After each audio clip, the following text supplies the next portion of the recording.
Les États-Unis de Donald Trump ont sorti une liste, je crois que tout le monde le sait aujourd'hui, d'États qui sont interdits d'aller aux États-Unis et d'autres qui ont des restrictions pour aller aux États-Unis. Alors, ça fait débat au Congo. Ce qui m'attriste un peu, c'est cette faculté que nous avons à vouloir vivre selon nos imaginations plutôt que de regarder la réalité telle qu'elle est. Parce que ce document signé par Donald Trump rentré en effectivité à partir du 9 juin, mêle non seulement la liste des pays qui subissent certaines des restrictions, d'autres des interdictions totales, mais également spécifie exactement les motifs pour lesquels ces pays sont sanctionnés. En ce qui concerne la République du Congo-Brazzaville, la République du Congo, dit Congo-Brazzaville, là aussi il y a un débat qui commence à devenir très fort sur les réseaux sociaux, à savoir qu'il n'y a aucun pays qui s'appelle le Congo-Brazzaville et tout cela. Donc j'ouvre une parenthèse là-dessus. Un pays n'a pas qu'un seul nom. Il a ce qu'on appelle un nom officiel. Pour le Congo, c'est la République du Congo. C'est son nom officiel. Mais un pays peut également avoir un nom en forme courte. Pour la République du Congo, c'est le Congo. C'est le nom en forme courte de la République du Congo. Mais il peut également avoir ce qu'on appelle un nom usuel. C'est-à-dire qu'un nom qu'on utilise au quotidien pour les communications non formelles. Et ça va être Congo-Brazzaville. Beaucoup de pays ont ce type de dénomination. C'est le cas des États-Unis d'Amérique, qui est leur nom officiel. Mais ils ont également un nom, une forme courte. On va appeler ça les États-Unis tout court. Pourtant, le Mexique aussi, c'est les États-Unis du Mexique. Mais ce n'est pas le nom tout court. Le nom tout court des États-Unis, c'est les États-Unis d'Amérique. Maintenant, il va y avoir un nom usuel qu'on utilise dans des formes moins formelles, qui est l'Amérique tout court. Pourtant, l'Amérique, c'est un continent. Mais quand on dit l'Amérique tout court, de manière usuelle, on parle du pays qui s'appelle les États-Unis d'Amérique. Donc, est-ce que le Congo-Brazzaville n'existe pas? Je l'entends de plus en plus. Non, il faut juste distinguer entre le nom officiel, le nom en forme courte et le nom usuel. Je reviens donc sur le sujet. Au début, les médias se sont un peu emmêlés les pinceaux. On a cité le Congo-Brazzaville, on a cité la République démocratique du Congo. Parfois, on mettait Congo-Brazzaville avec le drapeau congolais. Avec le temps, les heures et les jours, on s'est rendu compte qu'en fait, il s'agit très bien du Congo-Brazzaville. Et le motif évoqué, c'est que de nombreux Congolais qui obtiennent le visa des États-Unis semblent dépasser la durée de leur séjour. Pour une certaine catégorie de visa, c'est 29%. Pour l'autre, c'est 39%. Pour ces raisons-là, ils ont suspendu. Bonne ou mauvaise raison, discutable ou pas, ce n'est pas tellement le sujet.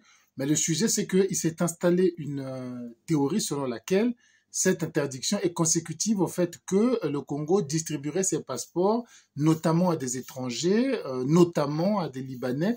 Et c'est cette traduction qui est en train de dominer, de prendre corps et d'être la vérité officielle des gens dans la rue. Moi, je trouve ça fort dommage. Je trouve ça fort dommage pour plusieurs raisons. D'abord parce que c'est pas la raison officielle et qu'on peut passer notre temps à imaginer la vie plutôt qu'à essayer d'interpréter la vie telle qu'elle est pour trouver les solutions réelles qui vont répondre aux problèmes qui nous sont posés. Mais nous préférons imaginer la vie. C'est vrai qu'on a envie de noircir le tableau d'un régime qu'on ne soutient pas, que la plupart de ceux qui discutent là-dessus ne soutiennent pas, mais on peut le noircir également sur des faits noirs qu'il commet sur ses propres incompétences. On n'est pas obligé d'inventer tout le temps parce que ça retombe sur nous-mêmes, ça joue sur nous-mêmes, ça nous enlève notre sérieux, ça nous enlève notre capacité réelle à réfléchir et à affronter les véritables problèmes, les véritables mots qui sont face à nous. Donne-t-on des passeports à des étrangers au Congo? On le dit. Mais cela a dû certainement exister. Mais quelle est l'ampleur d'une telle situation? Le passeport congolais serait prisé pour quelle raison? On dit que c'est des Libanais, c'est des trucs, le passeport libanais existe, le passeport syrien existe. On peut être syrien du temps de Bachar el-Assad, mais du mauvais côté de Bachar el-Assad et chercher un autre passeport. Le passeport congolais serait-il le plus prisé? Pourquoi? Combien de territoires lui permet-il d'accéder? Quels sont ses accès? Il n'y a rien. Mais même là, je suis en train même d'emmener le débat dans un mauvais chemin. Parce qu'en fait, le débat de fond, c'est que personne n'a accusé le Congo de distribuer des passeports à des gens qui n'avaient pas la tête, ou j'ai même entendu dire à des gens du Hezbollah. C'est peut-être vrai, mais ce n'est pas le sujet que les Américains ont évoqué. On va dire, oui, mais la vérité est ailleurs. Les Américains n'ont pas voulu dire. Parce que nous nous sommes habitués à vivre dans un monde imaginaire, dans un monde complotiste.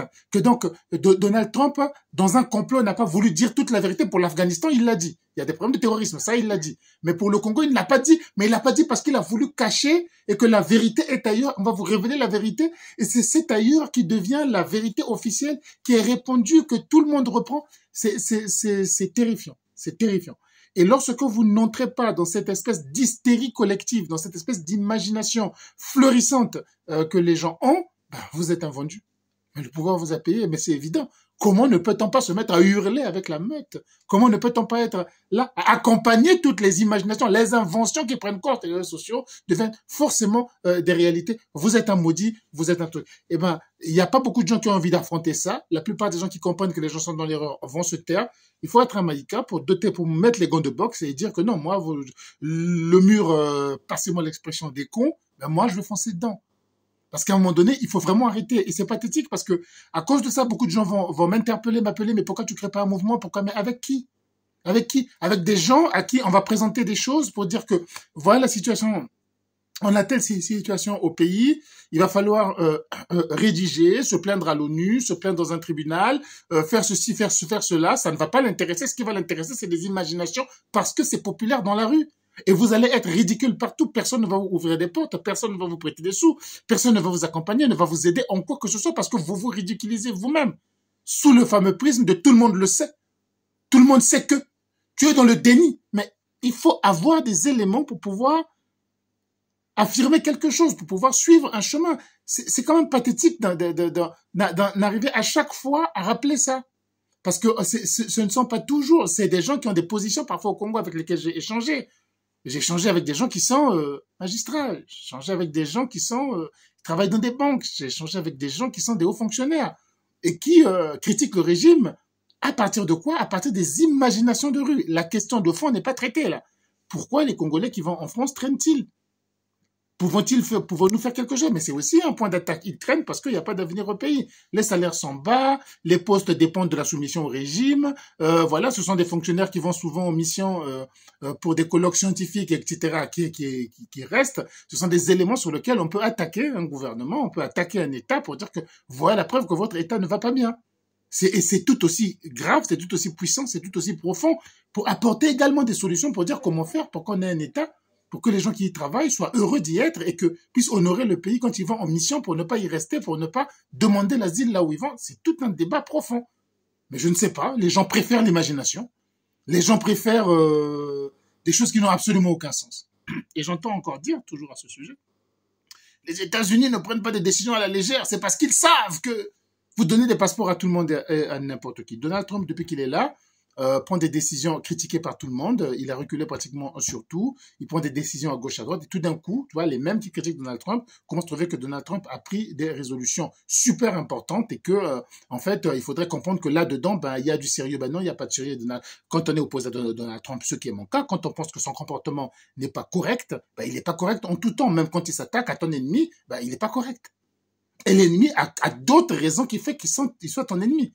Donc, un peu de cohérence, un peu de justice, un peu de justesse dans sa manière de réflexion nous aiderait beaucoup et nous donnerait une classe de réflexion avec laquelle on peut faire avancer le pays. Mais toujours vivre dans l'émotion et dans l'émotivité ne nous apporte absolument rien. Donc, ressaisissons-nous, traitons les choses comme elles sont. Le sujet, il est sérieux. Se retrouver interdit de visa aux États-Unis, c'est sérieux. Réfléchissons sur la question. Demandons des comptes à ce gouvernement. Qu'est-ce qui se passe pour que tous ces fonctionnaires fuient? Nous avons soi-disant une élection qui est en vue, mais dans de telles situations, ils vont encore dire on repart, on se relance. Nous avons tous les arguments pour les attaquer, mais pas des arguments faux, pas des arguments imaginaires, pas à attaquer les gens parce qu'ils ne rentrent pas dans la meute populaire, dans la vindicte populaire. Et n'oublions pas toute la xénophobie que cache cet élément parce qu'on entend dire qu'on accorde des passeports congolais à des étrangers. Bon, sous prétexte qu'ils seront une tête de Libanais, une tête de Malien, une tête... C'est de la xénophobie, c'est le plus bas étage du manque d'arguments politiques. Le nombre de ces passeports accordés, ça doit exister, je n'en disconviens même pas, n'est pas aussi important que ça, n'est pas aussi impressionnant que ça. Quand on demande des exemples, j'ai entendu dire, j'ai ouï dire, il n'y en a pas. Et s'en prendre comme ça à des gens, parce que nous sommes nombreux à vivre à l'étranger avec des nationalités d'autres pays. Vous voyez ce que ça fait quand on ne vous reconnaît pas français, quand on ne vous reconnaît pas américain, parce que vous avez un nom qui ne correspond pas à la majorité des gens. Ben, rentrez dans ce jeu-là, et c'est parfois dit par des gens qui ont obtenu ces nationalités-là, et qui sont plus nombreux à tricher de plusieurs manières pour avoir cette nationalité-là, par des faux mariages, par des fausses parentés, par des faux moyens d'être, d'autres qui sont au Congo, mais qui ont trouvé un moyen d'être avec quelqu'un qui est en Occident pour avoir ça.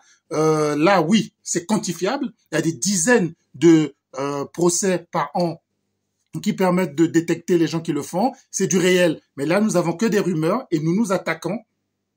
Malgré que nous vivons la même chose, nous nous attaquons à des gens juste parce ils n'auraient pas le bon, voilà quoi, le bon faciès, le bon nom, la bonne religion. Ils sont supposés être des étrangers à qui on a donné la nationalité congolaise. Je crois que c'est pas digne. Je crois il y a des limites quand même. Il y a des limites et c'est cette responsabilité que je souhaiterais, cette responsabilité que j'attendrais, cette responsabilité à laquelle j'inviterais tous ces jeunes Congolais qui veulent être des activistes, qui veulent être des politiciens. C'est pas avec ce type de discours que vous allez construire quelque chose qui va faire que on vous écoute, on vous respecte et on ait l'impression que vous êtes en train de proposer un deuxième chemin. C'est trop facile d'être xénophobe, c'est trop facile de s'en prendre à des étrangers, c'est trop facile de taper sur l'étranger de couleur. J'en ai même entendu un qui a dit « Je suis sûr que Odjedj a encore sa nationalité congolaise ».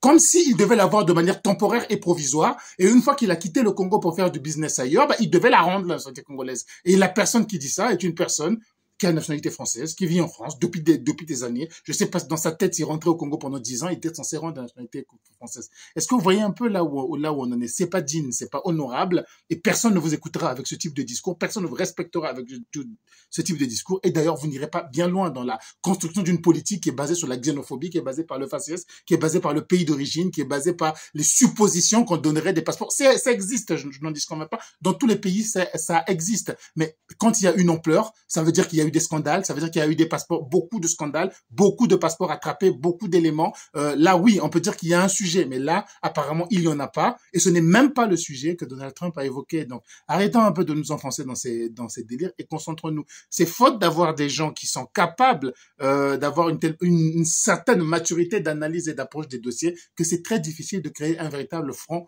pour résister à ce régime en réalité tyrannique, à ce régime kleptocratique, à ce régime clanique, à ce régime tribaliste, à ce régime nul que nous avons au Congo. Donc c'est notre faute si nous n'y arrivons pas.